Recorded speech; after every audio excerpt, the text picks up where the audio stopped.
Tuesday Night Touchdown Podcast with your hosts, Reese Downing and Jacob Workman.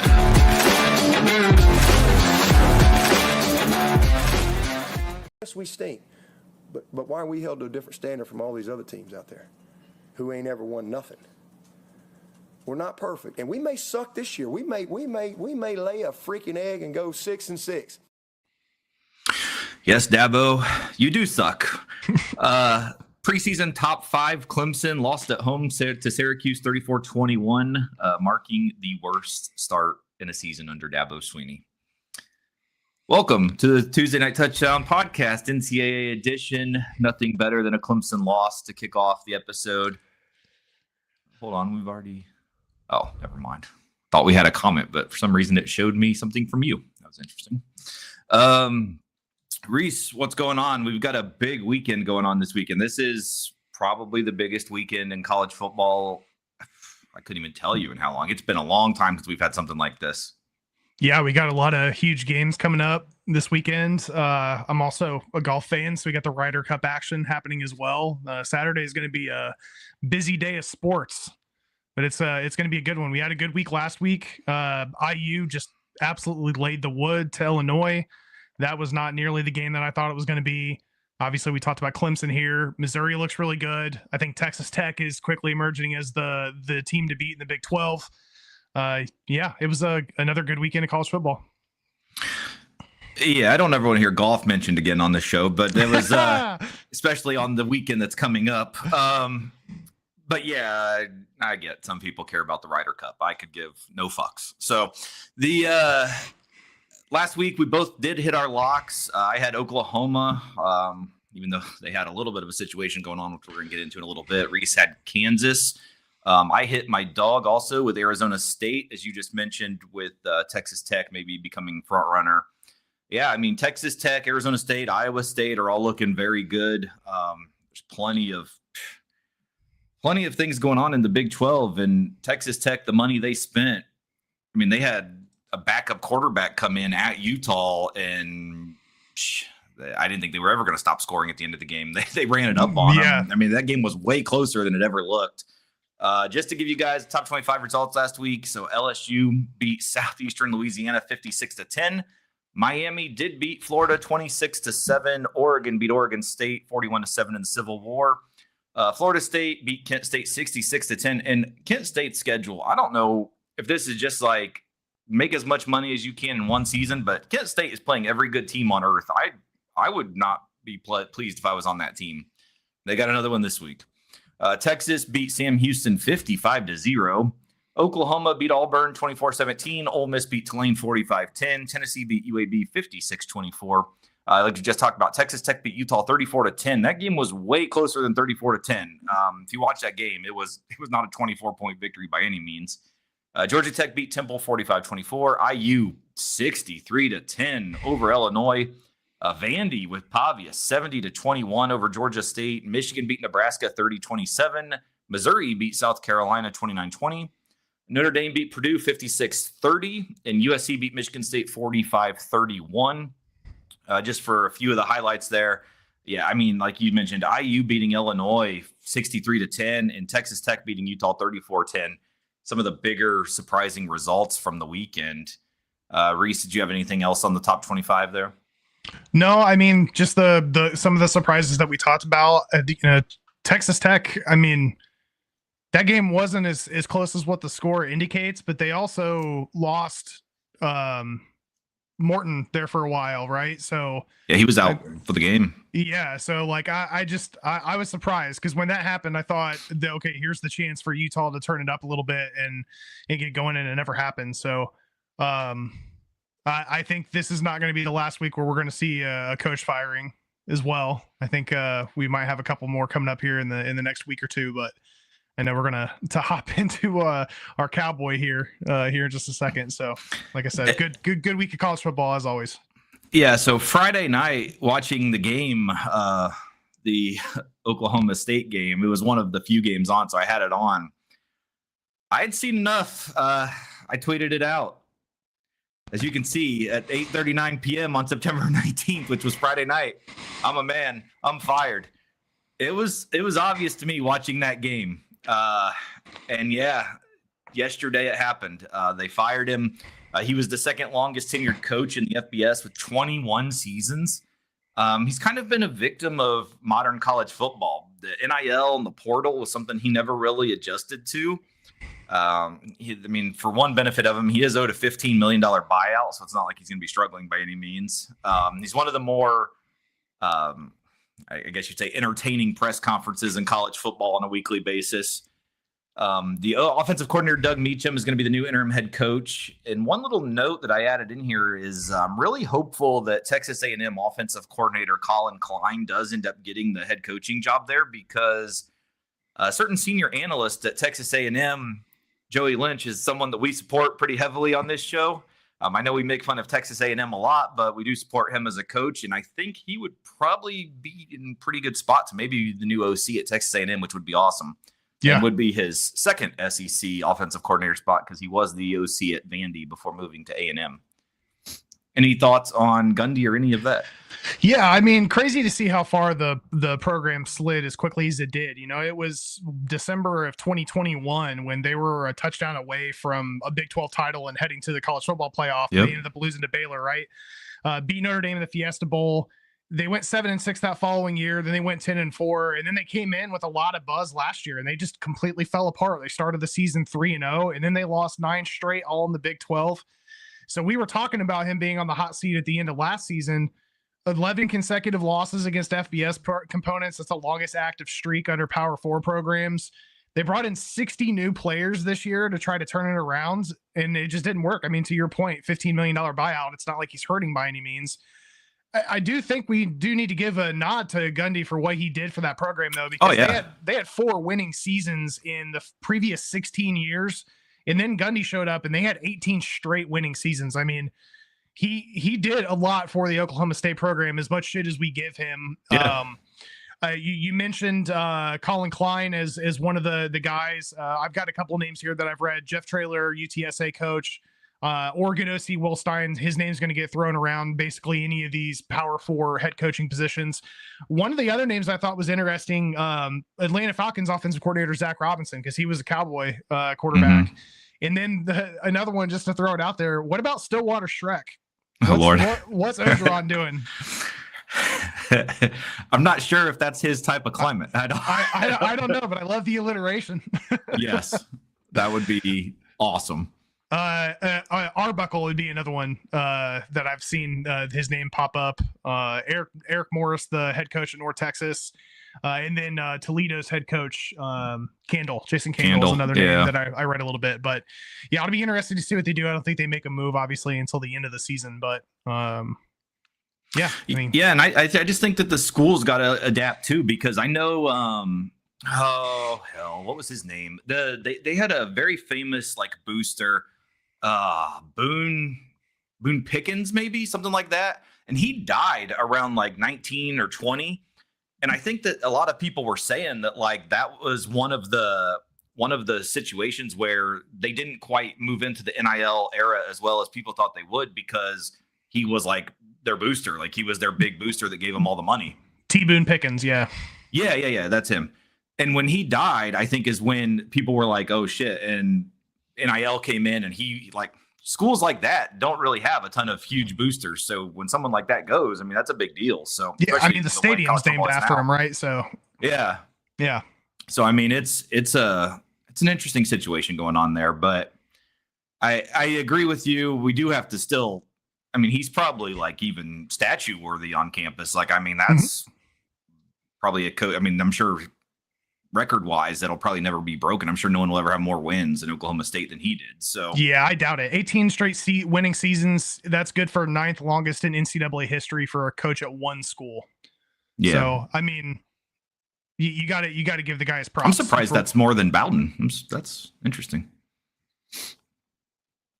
So the other big news of the week. One other thing I want to throw into that, since we were just talking about NIL, because I didn't really have this plan, so I'm not sure on the specifics, honestly, but I did just read quite a bit about Virginia Tech is committing more to NIL, and somehow they're supposed to be getting like some crazy amount of money. I want to say it's like I don't even remember. It was like 80 million or something. Like there was some crazy ass number thrown out that they're going to be dedicating to the football program to try to boost their NIL and to actually make them be a relevant program again in the ACC.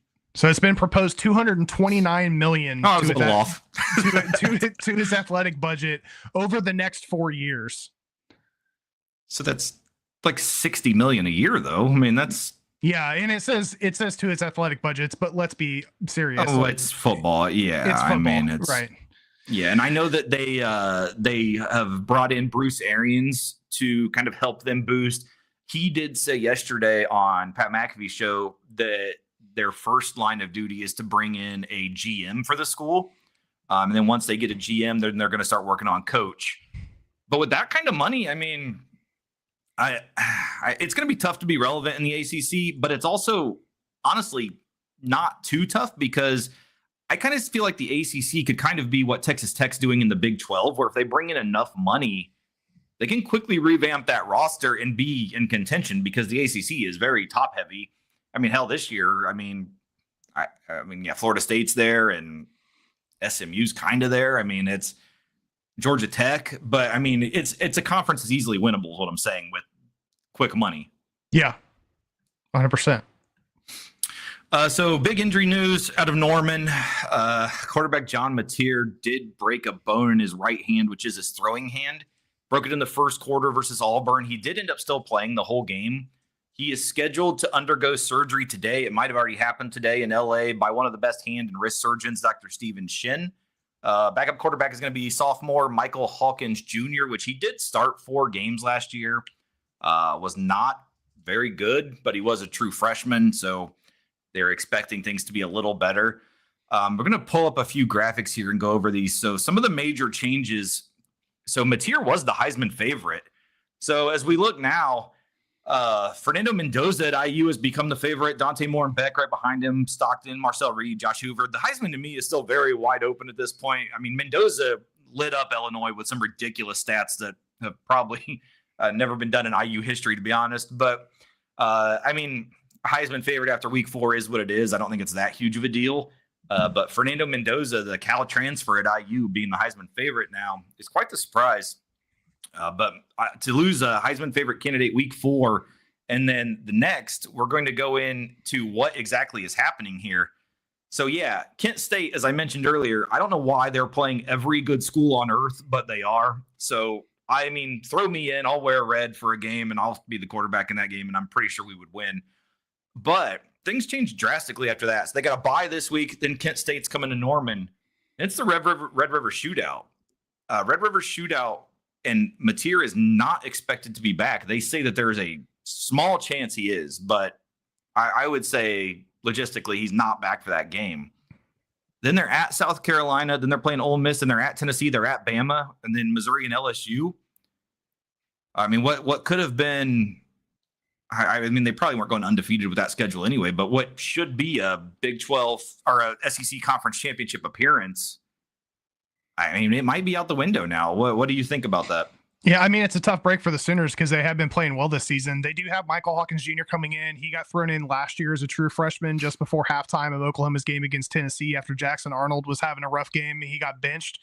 But then he started the Auburn road game the following week. Didn't play that well, and then I'm pretty sure that he laid an egg in the Red River, and that's when they yanked him and put Jackson Arnold in. I mean, 3-star recruit. He's 35th quarterback in the 24 class out of Frisco, Texas. 783 yards, rushed for 204, so he's got a little bit under his legs. Only 4 total touchdowns in the 7 games he's played. I don't know if how long they're going to stick with him. If they do, let's say they lose. They beat Kent State and then they lose to Texas and South Carolina. They have the Mercer transfer, Neubauer, who came in and he threw for 1,400 yards and 12 touchdowns at the FCS level. Obviously, does that translate to FBS? We're not sure. But then they also have their 2025 recruit, Jet Niu, something like that. So they have a couple additional guys. Like, if the SEC title is out of the equation, like, why not throw one of these guys in here and test them out just to see what happens? I don't know enough about Neubauer or Jet, their 25 recruit, to know if they bring more of a dual threat situation to the team than Hawkins does. But Hawkins didn't look all that impressive when he came in for Jackson Arnold, and then he ended up getting benched, and they put Jackson Arnold back in last year. So I don't know how the Sooners move forward with this. Right now, Hawkins is the guy, seemingly, given that he knows the program, but it's a tough break for Oklahoma because they've been playing very well. I talked last week, Mateer, I thought, had moved himself pretty heavily into the Heisman conversation, and that's gone. There's no way in hell he's going to be out a month and then be still in the Heisman conversation. So break. And I would think by the Ole Miss game, Mateer should be back. So I guess the question is, well, hopefully back, but I guess the question is, if they lose two, say they lose Texas and South Carolina, and Mateer comes back, can they win those 5? Because they're still going at Tennessee and at Bama and LSU. Well, you're skipping over Ole Miss too, who's playing some good football since they put Trinidad Chambliss in. Yeah, but Missouri's playing well. LSU does have to come to Norman. Ole Miss is bound to shit the bed. We know it's coming. And I think it's coming this week, to be honest. We'll talk about that. We'll talk about that when it happens. It's going to happen. Regardless, this is tough sledding. Even with Mateer in the game, this is a tough schedule to get through. So, but the SEC beats the shit out of each other. So do they get 2 losses here and then run the slate? Because if they do get out and beat Ole Miss, Tennessee, Bama, especially at Rocky Top and at Bryant Kenny, and then beat Missouri and LSU to finish the season, they might still find their way into it. But they'll be in the playoff regardless as an at-large if that's the case. For sure. Well, and that honestly might be a better play for them anyway, because we've seen that teams that lose in the conference title game sometimes end up getting the screw job. Yeah, and one thing that they might be able to beat South Carolina without Mateer, honestly. Their defense might be enough. Yeah, their defense might be enough to win that. And honestly, their defense might be enough to beat Texas, because Texas is, it was Sam Houston, but it was Sam Houston. They have not been impressive whatsoever. So the Red River Shootout, we're going to have a lot of questions. What would be awesome is if Mateer can somehow get the hand surgery today, it's healed, and here he comes on October 11th at the Cotton Bowl, because that's what would be awesome to see. And that's what everyone would dream to see in a college football world, because we want the best versus the best, and Mateer versus Arch is what we want, even though, like I said, Arch has been kind of a disaster. Arch was bouncing up and down like he just won the Rose Bowl this week. And I'm like, I calm down there. That'll be like when I go up against Kent State in a week and I show up. That'll be me and Arch will be about one and the same there. Yeah. Was he mentioned anywhere in that Heisman list? I did see Big Tommy C pulling up the back end there. You can probably guess that Arch is not on the Heisman list. Yeah. So yeah. Oh, hold on. If we can hold on and get this down so we can actually see it. So okay, so that's what we're doing. The other guy I was thinking about is Jaden Mayava. Marcel Reed, man, he's looking good. Might be a sneaky pick, but anyway, not to derail things here. Oklahoma is going to have to run the slate on those last 5 games. If they do lose to both Texas and South Carolina, I think if they're going to make the playoff. Yeah, it's what a shitty situation. As a fan of a team that was, we ended up going undefeated and lost our quarterback, and that was enough, even though the whole defense is now dominating the NFL. But again, it's the college football invitational for us. So yeah, we don't want to get you into PTSD right now. Yeah. All right. So one of the things that's kind of taken over the internet in the last couple of weeks is AI stadiums. And we've seen NFL, we've seen European soccer, we've seen college football. It's just kind of a really cool thing that people have been generating with AI. We wanted to run through some videos of them that have came out of college football stadiums. Obviously, we know that these will never be real life. But what I was talking to Reese with is we should get somehow, and I know the NCAA will never do this because they are so licensed heavy and have to have things exactly how they are. But if they could put these in the video game, it would be absolutely perfect if these were video game stadiums. So we're just going to run through a few of what these are going to look like. So as you can see, Bama here. Bama, the giant elephant, the Tide up there at the top. Notre Dame. Notre Dame's awesome. The moving of the touchdown Jesus to the side like that is awesome. Yeah, I like the stained glass there too. Miami's got about 40,000 more seats than it needs, but the hurricane at the top of the stadium is cool. Yeah. This one's awesome. This one's one of my favorites. This looks pretty sick. Now, I can only imagine there's a couple of them here where I'm like, this dude gets tackled out of bounds and his ass is going to be swimming. Yeah. Texas is cool, obviously, with the giant longhorn and the fire coming out of the top of the stadium. This is badass. That's another one. It's like the wall of Game of Thrones. Yeah, and Penn State moves to Mount Everest. This looks close to what's already there. Yeah.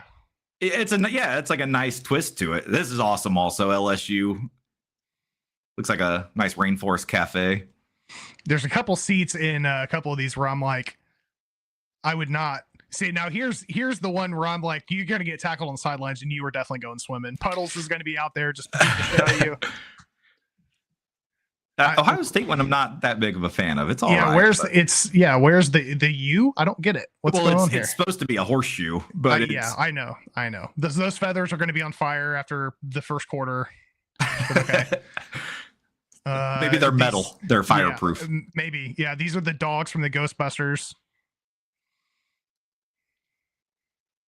That one's it's kind of like the USC one. It's a nice twist to a. Yeah. Not selling those seats up at the top. Yeah, so here, I do not want to sit anywhere near that damn lava. Well, I want that to happen. I'd love to see Dabo run his dumb ass right through that volcano fire all the way down. Yeah, I'm a little upset there's no like Yosemite Sam anywhere to be found on this one. This one's pretty sick. This one kind of looks like the Baltimore Ravens one. Yeah, it's badass for a new Kinnick Stadium. I don't know how we're going to do the wave to the hospital with that going on, but I do like it.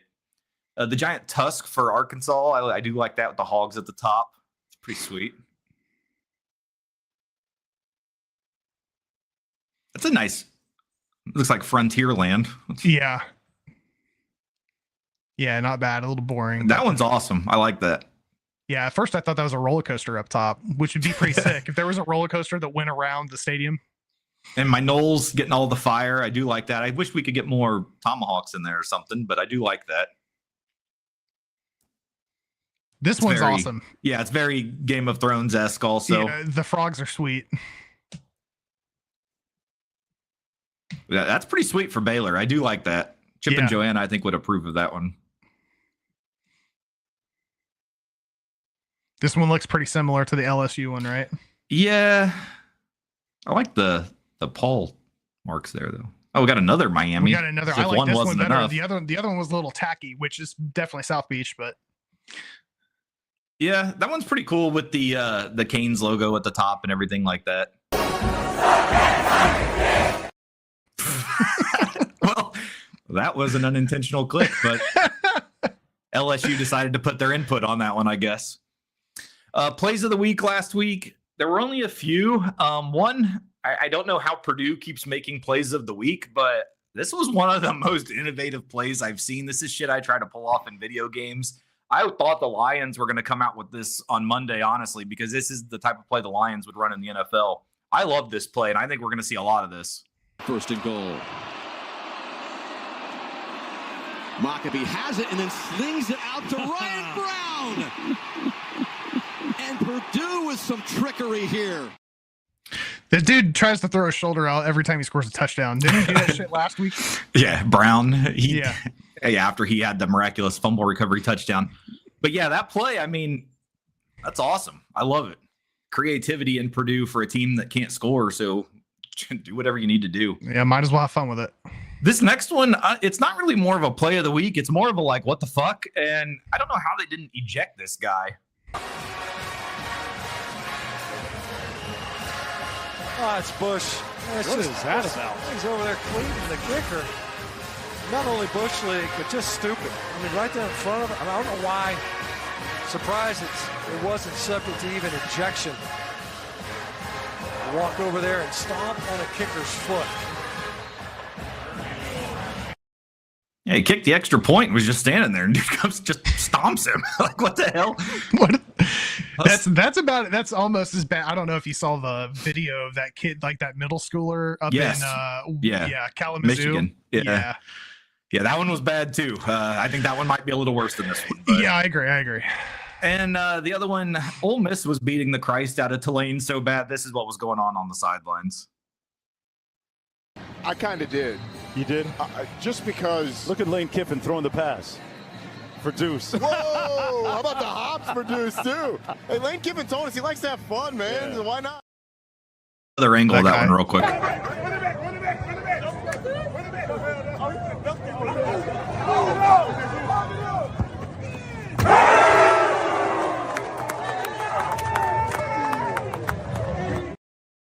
Man, I love it. That's when you know you're getting your ass beat when that's going on. Yeah, and what a fun coach. He's like, get the hell out of the way. I want the assist. He saw what was going on. He was like, hold on, I got to be a part of this.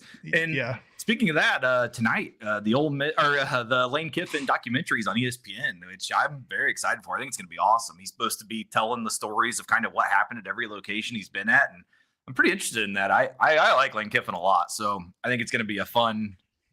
If since Gundy is gone now, I think he's probably our number one entertaining press conference at this point in college football. Yeah, for sure. All right. It's time to pick week 5. And like we mentioned, it's kind of separation Saturday here. This is what it's going to be. These are huge games. Like I said, I don't know if there's been a bigger weekend in college football ever. Like it's that big. And we're kicking it off, my team, in a situation that I talk about all the time, a night game during the week, on the road, conference game. Those are my absolute least favorite situations. Number 8, Florida State. We did drop a spot, We only won the game by like 70. We dropped a spot. Makes sense. Number 8, Florida State is a 6.5 point favorite going on the road to Virginia at Scott Stadium in Charlottesville, Virginia. Bring the Tiki Torches. 59.5 over under Friday at 7 on ESPN. Oh man, you're on fire already. 2025 turnaround continues for the Noles. Another big win last week. First road test against a Cavs team that's been finding the end zone this season. They're averaging 50 plus at the Scott. Strong offensive line, 6-year senior Chandler Morris. Big Tommy C escapes the injury scare, which I'm happy about. We don't want to see that for the Noles. He looks like he's 100%. We obviously don't want to see your Noles get caught in a look ahead here next week's showdown against the Hurricanes, but I think they're going to get it done. So I'm going to go chop here minus the points. Yeah, I've had some good news.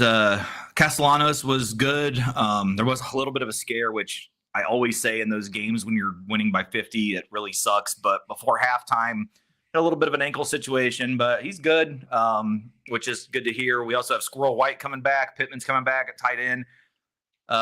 Looking fairly healthy for this game. Virginia's offense is pretty good. Morris, I don't know how he's still in college football. I feel like he's been there since the beginning of time. Him and Diego Pavia, I think, are the longest tenured college football quarterbacks in history. But yeah. Our boy at Utah would like to have a word with that, but okay. He doesn't play anymore. He just exists, I think. Wayne's World out there. Yeah. I do like Florida State, though. A touchdown covers. It is a tough road spot. Virginia's even wearing their throwbacks to the 95 when they upset us in their home fields, like their biggest win in their school history. I don't think it's going to be the same this year, though. So I will take the Noles minus the 6.5.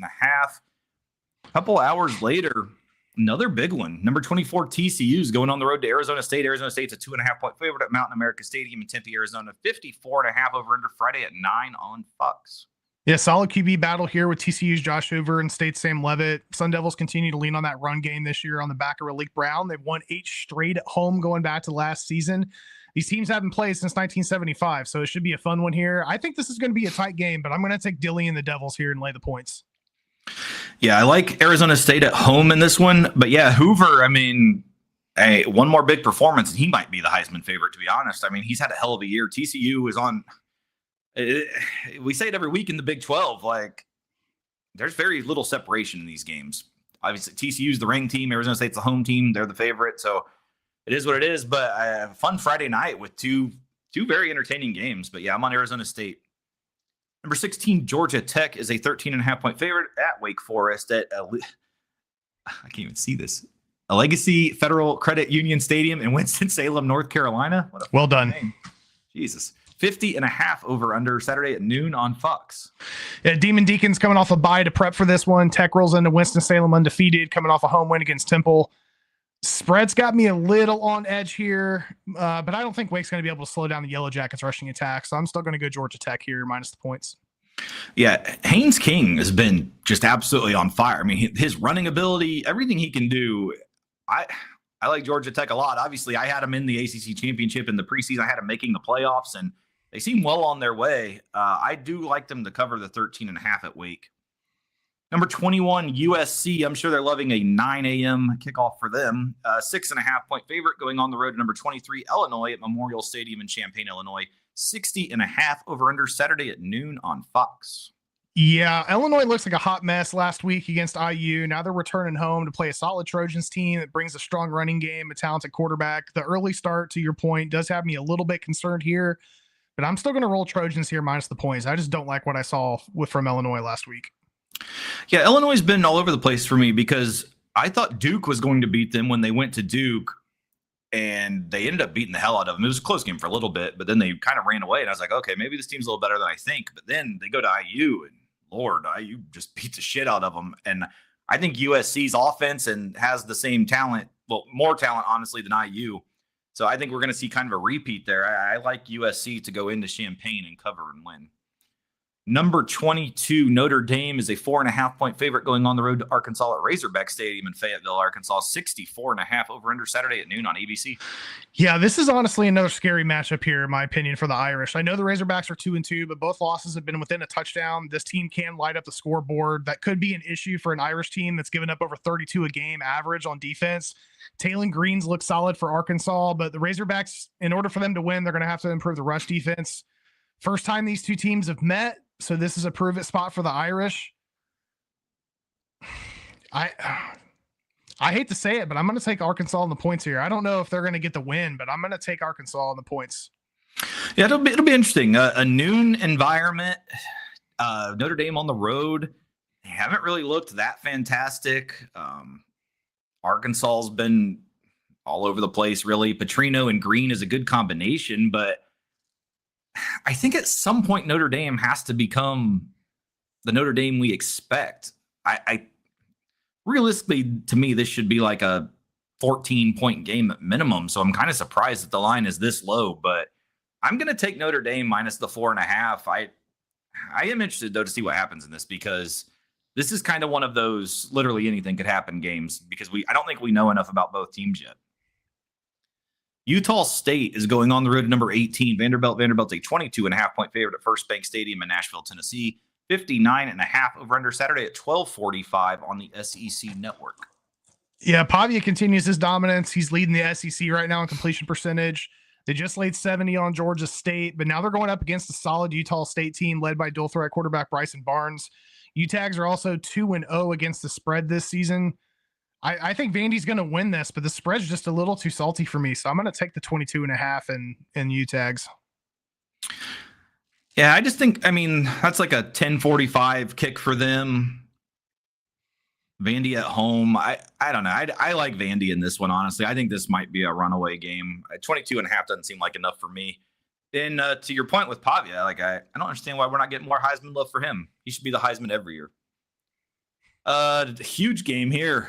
Number 1 Ohio State, 8.5-point favorite going on the road to Washington. Some sailgating at Husky Stadium in Seattle. 52.5 over under Saturday at 3:30 on CBS.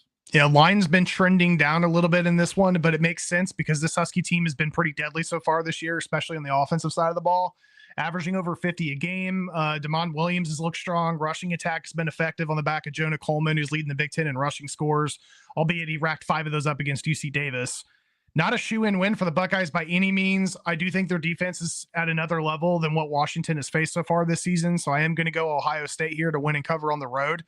But they can't come in here sleeping thinking they're just going to be able to cakewalk this game, because this Washington team can score and score quick. Yeah, and the Apple Cup was kind of interesting last week because Washington ended up scoring what felt like 50 points in the fourth quarter. I feel like they turned it on late. But yeah, I'm on Ohio State in this one also. I just don't think 8.5 is enough. I do think we'll get some questions answered here, though, on them, because, again, outside of Texas, which obviously we have more questions with them now than we ever have, they really haven't played much either. So we're finally getting to see these good teams with real tests. But, yeah, I do like Ohio State to cover the 8.5. Number 4, LSU will be facing number 13, Ole Miss. Ole Miss is a 1.5-point favorite at Vaught Hemingway Stadium in Oxford, Mississippi. 54.5 over under Saturday at 3:30 on ABC. Magnolia Bowl's gone to the home team the last 5, I think. Trinidad Chambliss has looked good in his last 2 starts. He brings a different dynamic to the Rebels offense that they weren't seeing with Austin Simmons. This is his first real test, though, against the Tigers defense that's allowing less than 10 per game. This is going to be a hell of a game. It was a hell of a game last year. I'm going to roll with my boys here. I'm going to go Kiffin and the Rebels here minus the points.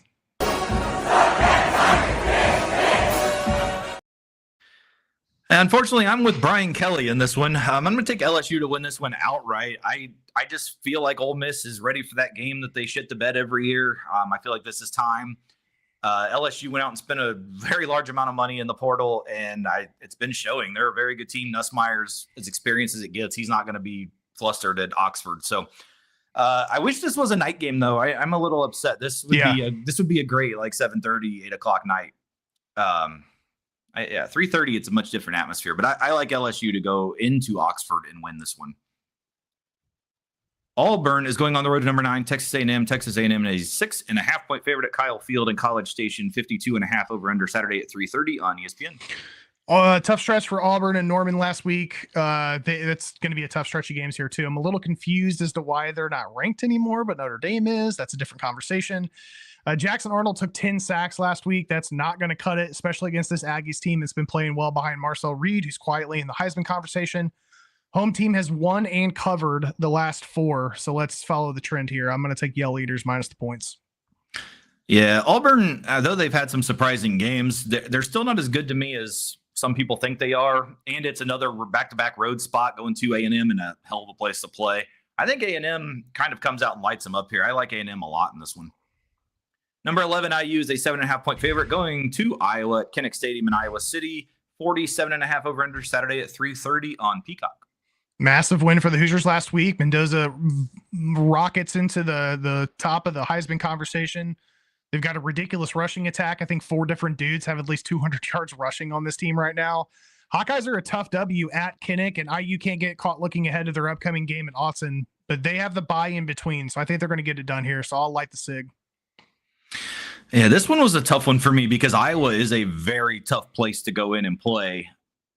They just haven't, that offense, I thought we were going to get a better passing attack this year. They have put up more points than they normally do.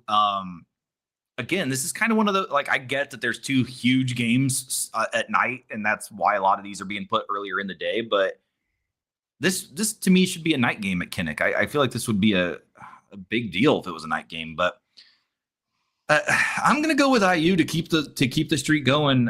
Iowa's offense hasn't proven to me enough that they can score enough points to keep up with IU. Now, if Iowa's defense shows up like I think they can and keeps IU to 28 or under, they might have a legit chance to win and definitely cover. But I'm going to take IU in this one just because I like Mendoza and Signetti and what they've been doing so far this year. Number 15, Tennessee is a 7.5-point favorite going on the road to Mississippi State at Davis Wade Stadium in Stark Vegas, Mississippi. 63.5 over under Saturday at 4:15 on the SEC Network. Vols took some frustration out on UAB last week after a tough home loss against Georgia the week prior. Joey Aguilar's come in leading the SEC in touchdown passes. He's looked great under center for Rocky Top so far.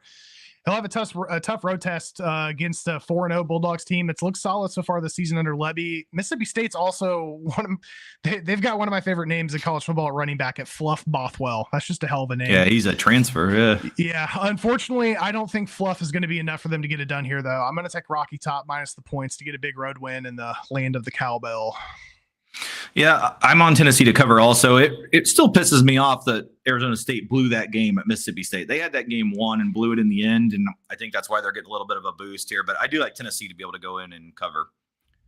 Arizona is going on the road to number 14, Iowa State. Iowa State's a 6.5-point favorite at Jack Trice Stadium in Ames, Iowa. 48.5 over under Saturday at 7 on ESPN.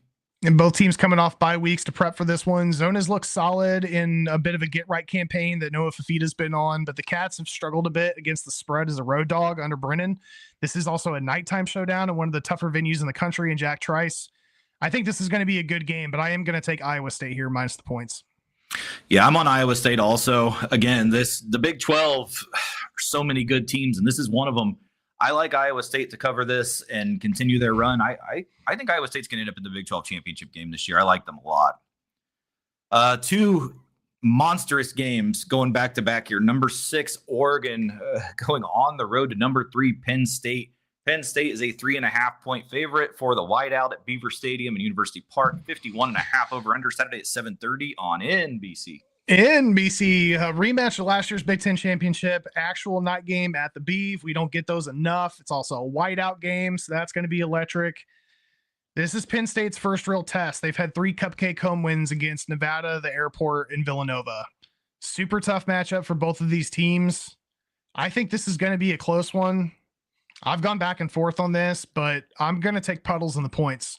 I don't know if Oregon's going to come in and win, but I'm going to take the points. To the other side of that, Oregon hasn't played shit either. I think these are 2 teams that are highly ranked that have both kind of looked like shit based off who they've played. We're going to get a lot of things answered here. I don't know if teams I don't know if they're holding things back for this game, and that's why they've kind of looked like shit. But I mean, neither of these teams have done anything yet that should be like, oh, yeah, they're great. For the fact that it's a road game, Oregon at Penn State, whiteout, night game, over 100,000. Yeah. All those reasons make sense. I'm going Penn State. Yeah, I'm taking them minus the 3.5. Number 17, Alabama, going on the road to number 5, Georgia. Georgia's a 2.5-point favorite at Sanford Stadium in Athens, Georgia. 53.5 over under Saturday at 7:30 on ABC. Georgia's not beat Bama in a regular season matchup since 2007 in Bama. Bama's won 9 of the last 10, I believe. Solid quarterback matchup here between Simpson and Stockton. Georgia has a 33-game home winning streak going at Sanford, so they've got another one of those crazy winning streaks going. Big timing here, though, is that Bama's getting Miller back at running back, and they're getting Keenan back at defensive line for the first time this year, which is a massive upgrade to their pass rush and to their running game. We're breaking the streak here. I'm going Bama in the points. I think Bama's going to win this one. Yep, I'm on Bama straight up in this one also. I think Jam coming back is huge. Healthy team. Bama typically plays Georgia well, like you said. And yeah, I think the streak's over also. I think Bama wins this one straight up. UMass is going on the road. Number 20, Missouri. Missouri is a 44.5-point favorite at Memorial Stadium in Columbia, Missouri. 56.5 over under Saturday at 7:30 on ESPNU. I'm sure with all of the games going on at 7:30, everyone's going to be tuned into this one. Yeah, 100%. I'm going to keep this one simple. Just remove the U and the M. Tigers are going to win and cover here. Yes, agree. The Mormons, number 25, BYU, 6.5-point favorite going on the road to the land of shittiness, Colorado. Folsom Field in Boulder, Colorado, 47.5 over under Saturday at 10:15 on ESPN. Mormons. This one might go after midnight. We might have an issue here. Yeah, a little bit late. Soaker's wild, though. Buff's test with Staub was pretty short-lived. We didn't talk about Colorado last week, but we saw Salter back in their game against Wyoming. Mormons smacked Colorado in the bowl game last year. I don't think it's going to be that big of a win this time around, but I also don't trust this Colorado team. So I'm going to roll with the Cougs here minus the points on the road in a late night matchup. Yeah, it doesn't matter who Colorado puts at quarterback and what celebrity they have on the sidelines. I will take the secret lie of the Mormon wives every time over anything Colorado's put out. And I'm on BYU minus the 6.5. Go Mormons. So that wraps up top 25. It's now time for the Muncie six-pack. Rutgers is going on the road to Minnesota. Minnesota's a 4.5-point favorite at Huntington Bank Stadium in Minneapolis, Minnesota. 51.5 over under Saturday at noon on the Big Ten Network. Yeah, first road game for the Scarlet Knights. Kalika Maunus heads back to the bank in a different uni after Rutgers got a bit of an upset last year against the Golden Gophers 26-19. I think Minnesota's going to struggle to slow down this passing game for the Rutgers, though. I'm going to take the Scarlet Knights here in the points. Yeah, I really like what Rutgers has been doing. I like them outright to win this game straight up. Cincinnati going on the road to Kansas. Kansas 5.5-point favorite at David Booth, Kansas Memorial Stadium, Lawrence, Kansas. 55.5 over under Saturday at noon on TNT. Cincy has taken care of business since dropping their home opener against Nebraska, but this Kansas team is by far the best team that they played so far. Jayhawks looked great against West Virginia last week, despite a 50% completion percentage for Jalen Daniels. I'm going to go rock chalk Jayhawk here. Kansas has been impressive, and especially on their home field. I'm going to keep rolling with Kansas here, minus the 5.5. Louisville is a 4.5-point favorite going on the road to Pitt at Acrisure Stadium in Pittsburgh, Pennsylvania. 57.5 over under Saturday at noon on the Deuce. Yeah, Louisville's been balanced, a little inconsistent, albeit still undefeated this year. Defenses look solid. They're only giving up about 16 a game. On the flip side, Pitt looked tough, especially on offense in the first 2 games of the year. They obviously hit a skid when they played West Virginia. They went 4 for 17 on third downs and had 14 penalties. Hopefully they use the bye to clean things up a bit there. Either way, I still think I'm going to go Cardinals here to win and cover. I just don't like what we saw out of Pitt. Yeah, I actually like Pitt straight up in this one. I think Pitt's going to win this game. Typically, Narduzzi plays Louisville very well. And they're at home this year. I just like Pitt to win this one outright in a sleepy noon game. Bowling Green's going on the road to Ohio. Ohio's a 9.5-point favorite at Peden Stadium in Athens, Ohio. 51.5 over under Saturday at noon on the CBS Sports Network. Speaking of Louisville, Bowling Green did not look great against Louisville last week, especially on the defensive side of the ball. 2 scores on the offensive side came in the fourth during garbage time. On the flip side, I think Ohio's looked good. They're definitely looking better than their 2-2 record. Look for Bangura and Brune to tear through Bowling Green's defense. I am taking Ohio here minus the points. Yeah, I like Ohio a lot too. I think they're way better than their record shows. I will take them minus the 9.5. UCF is going on the road to Kansas State. Kansas State's 6.5-point favorite at Bill Snyder Family Stadium in the Little Apple. 49.5 over under Saturday at noon on CBS. Yeah, Kansas State sucks, man. This offense is not leveraging Avery Johnson for his right skill sets. He's not a great passer. UCF is also coming into this game, I think, with a little extra motivation after they lost Coach Clark to his sudden death on Sunday. I'm not even taking the points here. I'm going UCF money line. Same. I agree with you completely. I think it's that Ireland curse. Kansas State's been terrible. Yeah, they do not look good. And Scott Frost has UCF looking good. I mean, North Carolina is not that great, but I mean, they beat the absolute hell out of North Carolina last week, and I think they look really good. And I know it's a road spot, but I'm not too worried about it with the way Kansas State's been looking. Cal is going on the road to Boston College. Boston College is 6.5-point favorite at Alumni Stadium in Chestnut Hill. 52.5 over under Saturday at 3:30 on the ACC network. Both of these squads coming off some shitty losses between Cal and a goose egg to SDSU. Boston College, the bad loss against the Tree. Boston College is coming off the bye. They'll be at home. Cal's on a long road trip here. I'm going to take the Eagles to win and cover. Yeah, JKS was not good in that game against San Diego State. It was about as bad as a game as I've seen, which, I mean, got to remember he's still a young quarterback too, but I just think 6.5 is too many. BC might win this game, but I could see it being a 3 or 4 point win. So I'm going to be on Cal here to get the cover. Utah is a 12.5-point favorite going on the road to West Virginia at Milan Pusker Stadium in Morgantown, West Virginia. 47.5 over under Saturday at 3:30 on Fox. Mountaineers got manhandled by Kansas last week. They'll have an even tougher matchup here against Utah. West Virginia's got a lot of questions on the offensive side of the ball between the quarterback position and offensive line issues. I think Utah's going to eat here on defense. I'm going to go with the Utes to win and cover. I just wonder if the blowout, what ended up being the blowout, was too much for Utah. Now they're going on the road to West Virginia all the way across the country.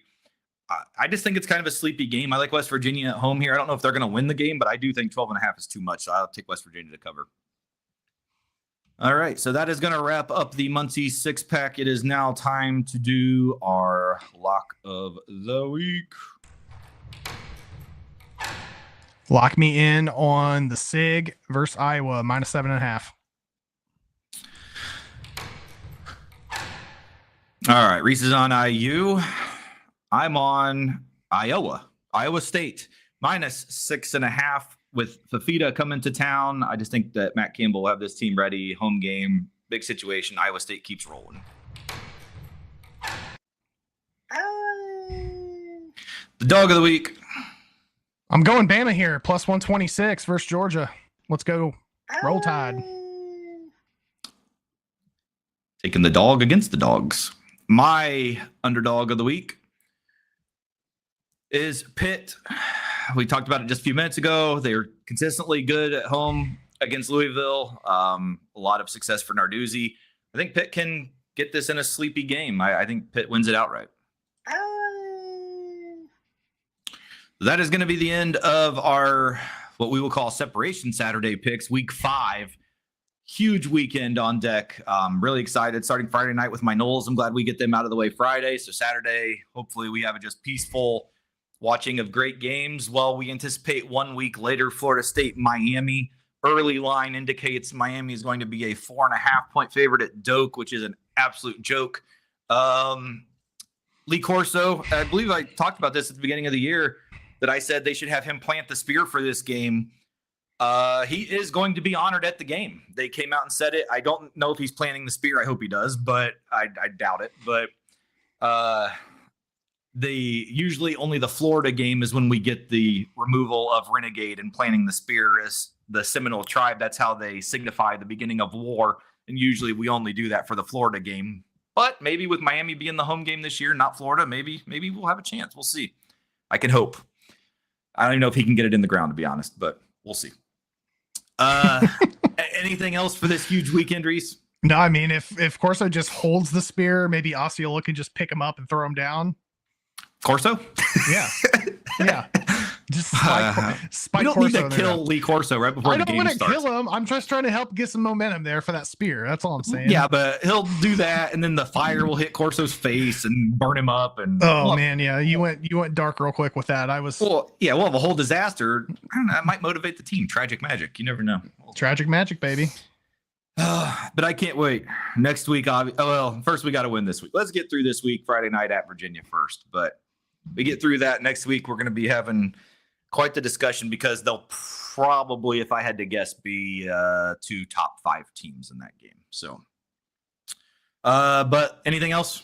That's it, man. Let's have another week of college football. All right. Everyone enjoy the incredible games this weekend. And if you are watching live and care about NFL, we'll be right back with NFL. If not watching live, download the NFL Pick podcast or watch it on YouTube. For Reese Downing, Jacob Bergman, we will see you guys